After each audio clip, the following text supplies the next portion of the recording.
Hi, this is Molly Baxter, and I'm going to be covering the chemistry chapter of Anatomy and Physiology. Couple definitions. Matter is anything that takes up space and has mass, and mass is the amount of material in matter. Mass is different when you're on the moon versus on Earth. There's more gravity on Earth, so your mass is greater. Atoms are made up of 3 subatomic particles. Protons have a positive charge and a mass of 1. Neutrons have a neutral charge and a mass of 1. And electrons have a negative charge. They're very small and considered to have no mass. In the center of the atom will be the nucleus, where the protons and neutrons live. Remember, the protons and neutrons have the mass. So all of the mass is in the center of the atom. The electrons exist in an electron cloud outside of the nucleus. When electrons interact with each other, they can join 2 atoms to form a molecule. Atoms are electrically neutral. This means that the number of protons equals the number of electrons. Remember, protons have a positive charge and electrons have a negative charge. The atomic number is the number of protons. So if we look at an element like sodium here, this number up top here, the 11, is the atomic number. Therefore, sodium has 11 protons. Because it's neutral, it also has 11 electrons. The number down below, 22.990, can be rounded up to 23, and the difference is the number of neutrons. Therefore, sodium has 11 protons, 11 electrons, and 12 neutrons.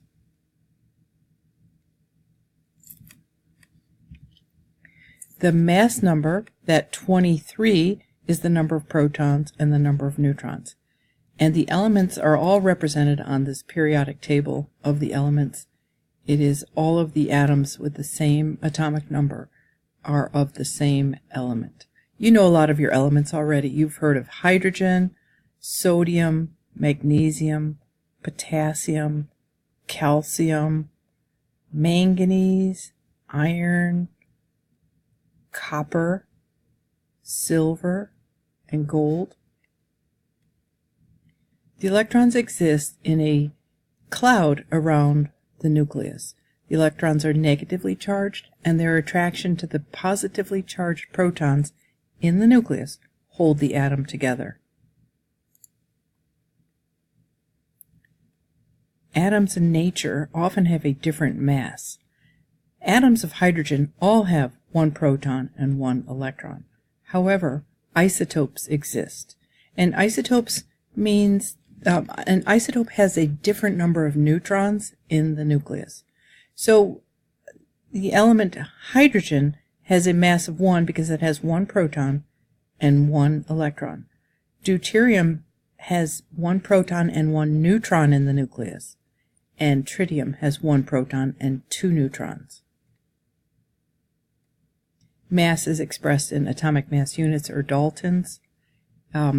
The mass, here's the mass of hydrogen, 1.0079, yet hydrogen has 1 proton. If the mass is 1, wouldn't the atomic weight be 1 as well? We see it's not, because in nature different isotopes exist. And the number that we see on the periodic table is the average mass number, and that it takes into account all of the different isotopes and the abundance of each isotope.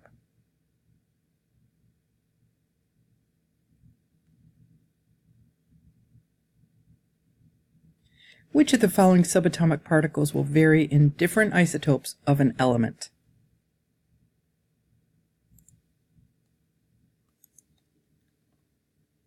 The human body has 13 abundant elements, 14 trace elements. Each element has its own chemical symbol. O for oxygen, it's English, but natrium is the Latin word, so its symbol is Na. The most abundant 4 are CHON, carbon, hydrogen, oxygen, and nitrogen.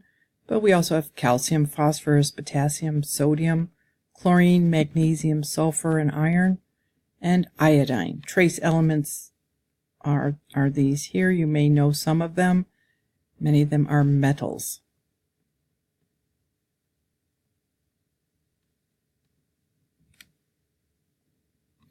Which element has a symbol Fe and is important in oxygen transport and energy capture?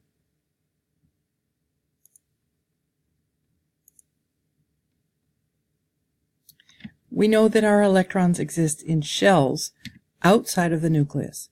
When the shell is not full, it is an unstable element and will want to gain or lose electrons to have a full outer shell.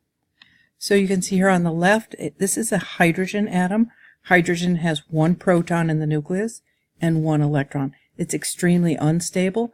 This first shell is full with 2 electrons.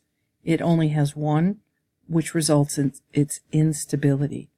The second element on the periodic table is helium.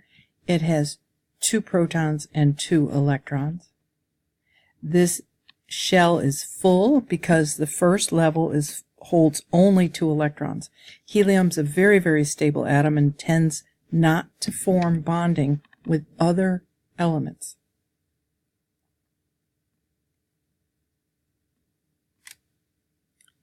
Lithium has 1 electron in its outer shell. Lithium has a total of, well, if you look down here, you can see the atomic number of lithium is 3.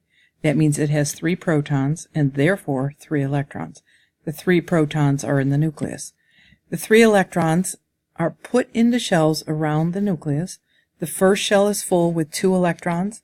The second shell has 1 electron in it. Therefore, it is not full. It would be full with 8 electrons.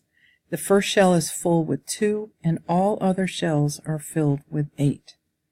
Neon, on the other hand, has an atomic number of 10. The first shell is filled with 2, and the second shell is filled with 8. Neon is an extremely stable atom and does not interact or bond with other atoms. How many energy levels in a sodium atom are occupied by electrons? You have to find sodium on the periodic table. Look for the atomic number, which is the number of protons and therefore the number of electrons. This will be 11. The first shell is filled with 2. You have 8 electrons left over. The second shell holds 8. It is now full. There is 1 electron left in the outermost shell. This is called a valence electron. But the question is not how many electrons are in the outermost shell. The question is how many energy levels are occupied, and that would be 3. Now this one asks how many electrons in the outer or valence shell of oxygen. Find oxygen on the periodic table, look for the number of protons, which equals the number of electrons, and fill your shells beginning at the nucleus. The first shell then is filled with 2, and then you fill each additional shell with the remaining electrons. Each shell can only hold a maximum of 8 electrons.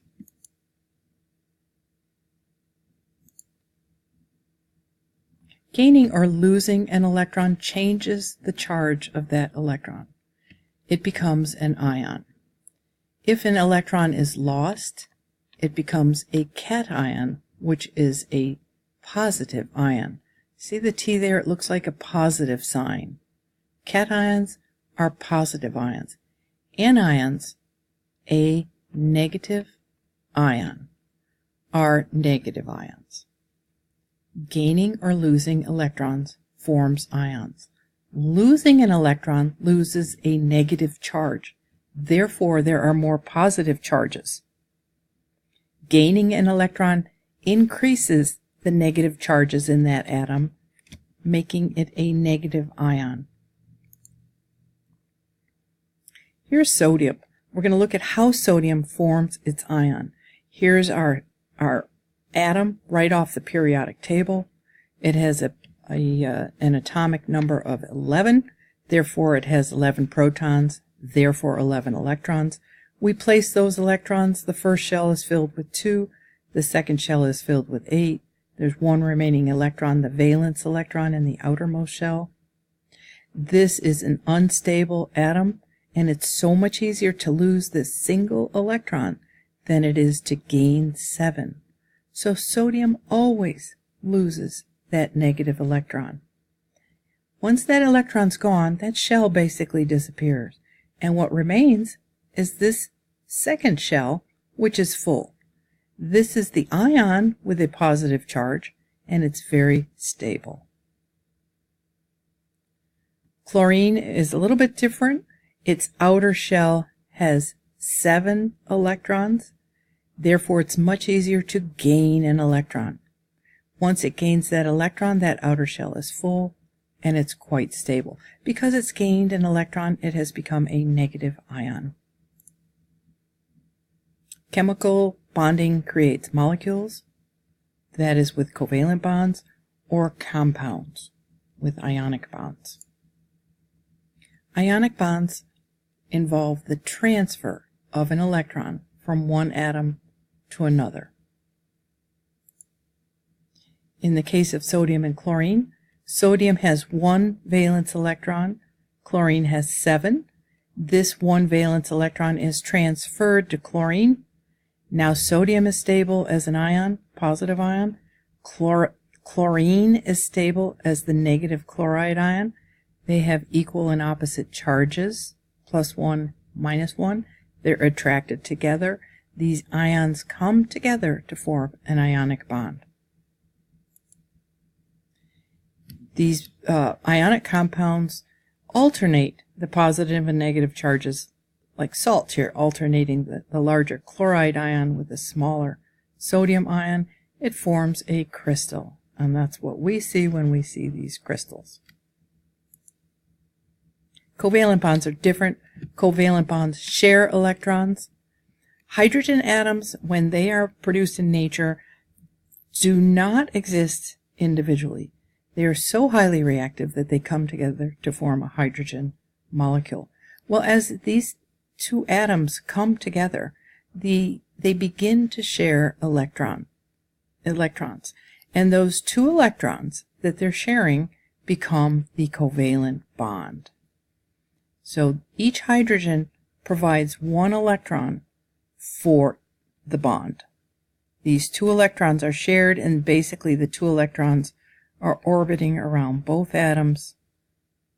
They are sharing that 1 pair of electrons, that covalent bond. We can have double bonds as well, and triple bonds. A double bond would be sharing 2 pairs of electrons.